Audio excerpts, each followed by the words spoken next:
இல்லாதவனிடம் பறித்து இருப்பவனிடம் கொடுப்பவர் இயேசு. ஏன் தெரியுமா?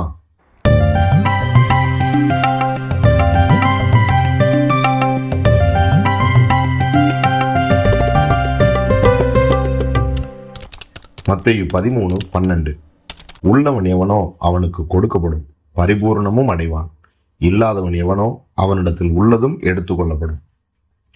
ஏழை மேலும் ஏழையாவதும் பணக்காரன் மேலும் பணக்காரனாவதும் இந்த உலகில் நடக்கும் அநீதி.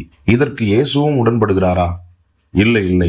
அவர் உண்மையான நியதியை குறிப்பிடுகிறார். இங்கு இயேசு குறிப்பிடும் உள்ளவன் யார், இல்லாதவன் யார் என்பதை நாம் முதலில் புரிந்து கொள்ள வேண்டும். உள்ளவன் எனப்படுபவன் கற்றுக்கொள்ள விருப்பம் உள்ளவன், விளங்கிக் கொள்ள முயற்சிப்பவன், முன்னேற துடிப்பவன், செயல்பட துணிவுள்ளவன், ஆன்மீக வாழ்வில் அக்கறை உள்ளவன் ஆவான். இப்பொழுது இல்லாதவர்கள் யார் என்பது உங்களுக்கே புரிந்திருக்கும். ஆம், ஆர்வம் இல்லாதவர்களுக்கும், அறிந்ததை கூட நடைமுறைப்படுத்தாதவர்களுக்கும், வளர்ச்சியில் அக்கறையே இல்லாதவர்களுக்கும் ஆண்டவர் எப்படி உதவ முடியும்? எனவேதான் இவர்களுக்கு வழங்கப்பட்டு வீணாய் போகிற வாய்ப்புகளையும் வசதிகளையும் தேவன் சரியாய் பயன்படுத்திக் கொள்பவர்களிடம் அள்ளி கொடுக்கிறார். நீதிமொழிகள் 10:4 சொல்லுகிறது, சோம்பர் கையால் வேலை செய்கிறவன் ஏழையாவான், சுறுசுறுப்புள்ளவன் கையோ செல்வத்தை உண்டாக்கும்.